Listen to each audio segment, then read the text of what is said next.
ओम नमः शिवाय। नमस्कार हरि प्रेमियों, आपका हमारे YouTube चैनल में स्वागत है। हरि प्रेमियों, कैसे हैं आप? उम्मीद है आप सब अच्छे होंगे।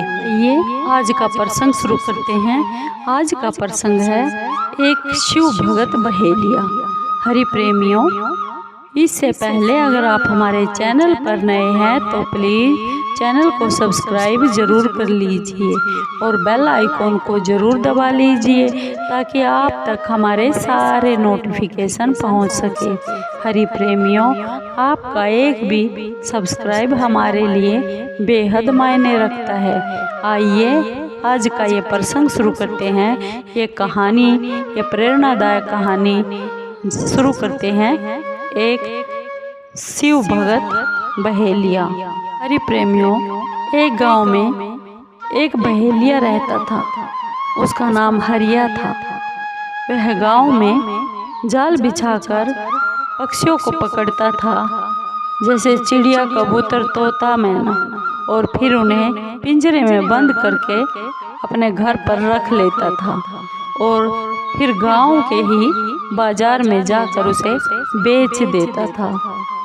हरिया के घर में उसकी पत्नी थी, उसका नाम शोभा था।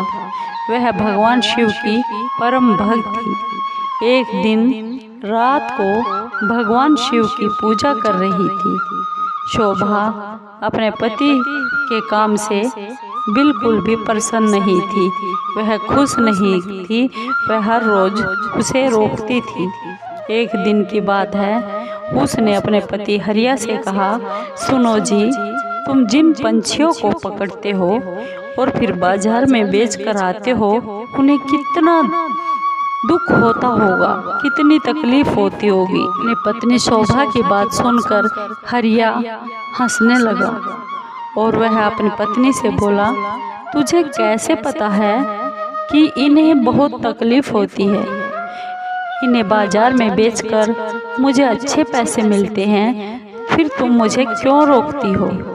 यह सुनकर उसकी पत्नी शोभा रोने लगी और बोली, आपको शायद यह नहीं मालूम कि इन भोले भाले बेजुबान पक्षियों की जो हाय है वह हमें लग रही है और इसी के कारण हमारे कोई भी संतान नहीं है।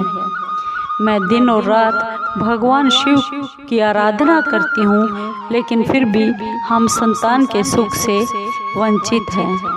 तब हरिया अपनी पत्नी से बोला, मैं यह सब नहीं मानता। तू भी इसके बारे में आज से सोचना बंद कर दे। यह कहकर हरिया घर से पक्षियों को पकड़ने के लिए चल पड़ा। शाम हुई। शाम को हरिया पिंजरे से में पक्षियों को लेकर आता है और जो अपनी झोपड़ी में रख देता है। फिर अगले दिन फिर से पक्षियों को पकड़ने के लिए जाता है और तभी कोई घर का दरवाज़ा खटखटाता है। शोभा, हरिया की पत्नी, दरवाज़ा खोलती है और क्या देखती है कि उसके सामने एक ब्राह्मण और उसकी पत्नी साथ में खड़े हैं। शोभा उनसे कहती है, हे महाराज, आप कौन हैं? कौन लोग हैं? तब ब्राह्मण कहता है, हे बेटी, हम बहुत दूर से आए हैं। इस गांव की शिव मंदिर में अमर कथा को पढ़ने के लिए आए हैं, बाँचने के लिए आए हैं। इसलिए हम घर घर जाकर शिव कथा करने का, उसमें आने का निमंत्रण दे रहे हैं। तुम्हें भी कल से अपने परिवार के साथ शिव मंदिर में आना होगा और कथा सुनना होगा। यह सुनकर शोभा बहुत खुश हो गई और वह बोली, हे ब्राह्मण देवता, मेरे तो भाग्य ही खुल गए। ऐसा अवसर तो बहुत भाग्य वालों को ही मिलता है, परंतु आप दोनों की रहने की व्यवस्था कहाँ पर है? तब वह ब्राह्मण बोला, बेटी, इस गांव के मंदिर का जो पंडित जी है, उसने हमारा रहने का इंतजाम मंदिर में ही कर दिया है और इस गांव में जो भी हमें प्यार से भोजन कराएगा, हमारा सम्मान करेगा, वहीं पर हम भोजन भी कर लेंगे। यह सुनकर उस बहेलिए की पत्नी शोभा की आंखों में आंसू बह निकले और वह रोते हुए बोली, हे ब्राह्मण देवता, मैं बहुत गरीब हूँ, लेकिन मेरी इच्छा बहुत है कि जब तक आप इस गांव में रहे आप मेरे घर में ही भोजन प्रसाद ले, परंतु मेरे घर में जो भी रूखा सूखा है आपको वह पसंद नहीं आएगा। यह सुनकर वह ब्राह्मण और उसकी पत्नी बोली, बेटी तुम चिंता क्यों करती हो? यदि तुम्हारी इच्छा ऐसी ही है हमें भोजन करवाने की, तो हम हर दिन तुम्हारे घर पर ही भोजन किया करेंगे और तुम्हारे रूखे सूखे एक निवाले से ही हमारा पेट भर जाएगा, हमारी तृप्ति हो जाएगी। यह सुनकर शोभा बहुत खुश हो गई और वह बोली, मैं आपके लिए भोजन की तैयारी करती हूँ। तब ब्राह्मण ने कहा, माई तुम भोजन तैयार करो, जब तक हम पूरे गांव में निमंत्रण देकर तुम्हारे घर पर आ जाएंगे। यह कहकर दोनों ब्राह्मण और ब्राह्मणी चले गए। शोभा उन ब्राह्मण और ब्राह्मणियों के लिए भोजन तैयार करने लगे। कुछ समय बीत गया और कुछ समय बीत जाने के बाद दोनों पति पत्नी शोभा के घर भोजन करने के लिए आ गए।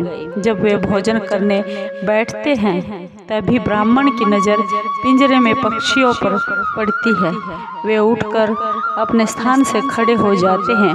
शोभा ब्राह्मण से पूछती है, महाराज क्या मुझसे कोई भूल हो गई है? ब्राह्मण ने क्रोधित होकर बोला, तुमने इन बेजुबान पक्षियों को अपने पिंजरे में कैद कर रखा है। हम तुम्हारे घर का भोजन कभी नहीं कर सकते। तुम भगवान शिव की अमर कथा तो सुनना चाहती हो और उनके प्रिय कबूतरों को तुमने कैद कर रखा है।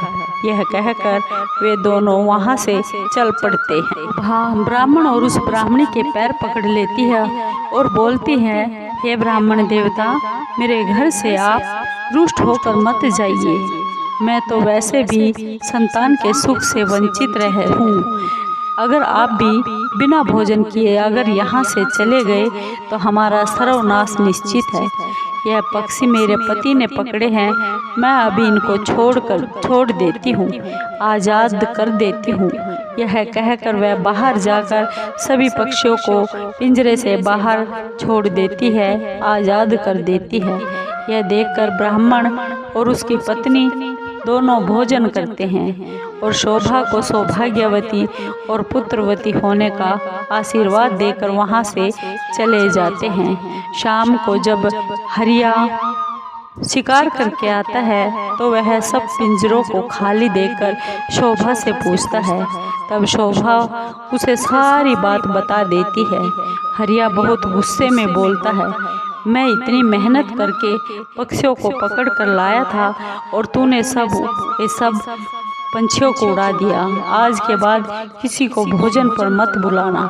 तब शोभा बोलती है, मैंने तो उन दोनों को 7 दिनों का न्योता दे दिया है, अब मैं पीछे नहीं हट सकती। उन्होंने मुझे सौभाग्यवती और पुत्रवती होने का भी आशीर्वाद दे दिया है।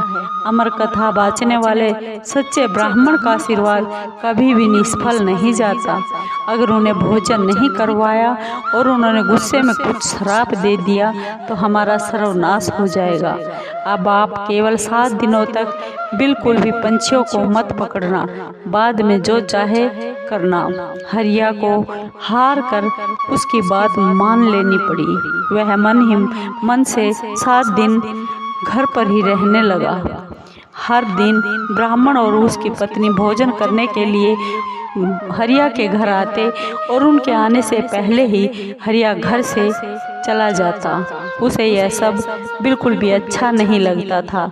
शाम के समय शोभा कथा सुनने के लिए शिव मंदिर में चली जाती और वह हरिया से भी चलने को कहती, लेकिन हरिया बिल्कुल भी नहीं जाता। इस तरह 6 दिन बीत गए।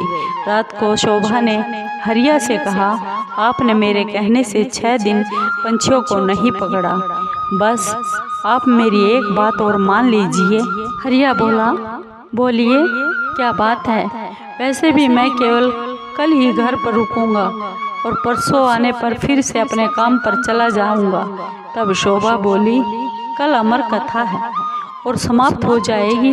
मैं चाहती हूँ आप कल मेरे साथ शिव मंदिर में अमर कथा सुनने के लिए जरूर चलिए और वहाँ से वापस आने के बाद ब्राह्मण और उसकी पत्नी को अंतिम बार भोजन करवाकर उनसे आशीर्वाद ले लीजिए। क्या पता उन ब्राह्मण और ब्राह्मणी के आशीर्वाद से हमें संतान का सुख मिल जाए।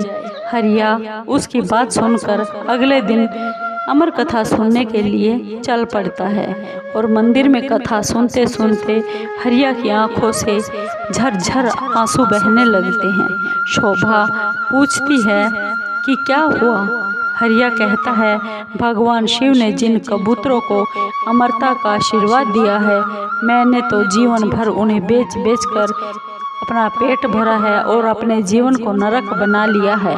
कथा समाप्त होने पर हरिया और उसकी पत्नी शोभा घर पर आ गए। हरिया का मन बिल्कुल निर्मल हो गया था। उसने शोभा से कहा, मैं आज से ही ये सब शिकार करने का काम, पंछी को पकड़ने को बिल्कुल काम छोड़ दूंगा और अपनी मेहनत और मजदूरी करूंगा, उससे अपना घर खर्च चलाऊंगा। कुछ देर के बाद ब्राह्मण और उसकी पत्नी भोजन करने के लिए हरिया के घर आ गए। हरिया ने बहुत ही स्वागत से उनका आदर भाव किया, सम्मान किया, उन्हें भोजन करवाया।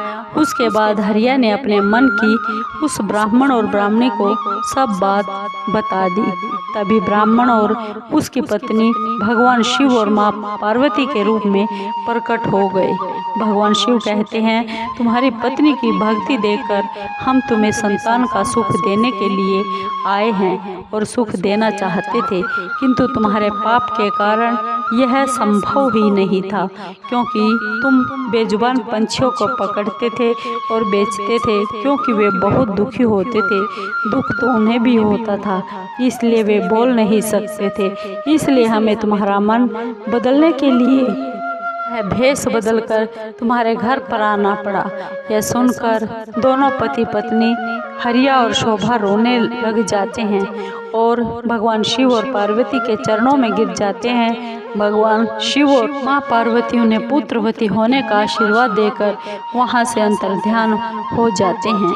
भगवान के आशीर्वाद से उनके घर पर एक सुंदर कन्या का जन्म होता है। कन्या के आने के बाद फिर से उनके दिन बदल जाते हैं और वो काफ़ी धनवान हो जाते हैं। हरि प्रेमियों, आपको ये शिव भक्त बहेलिये की कथा कहानी कैसी लगी? अगर आपको अच्छी लगी हो तो प्लीज़ चैनल को सब्सक्राइब कीजिए, लाइक कीजिए और शेयर कीजिए। हरि प्रेमियों, ओम नमः शिवाय।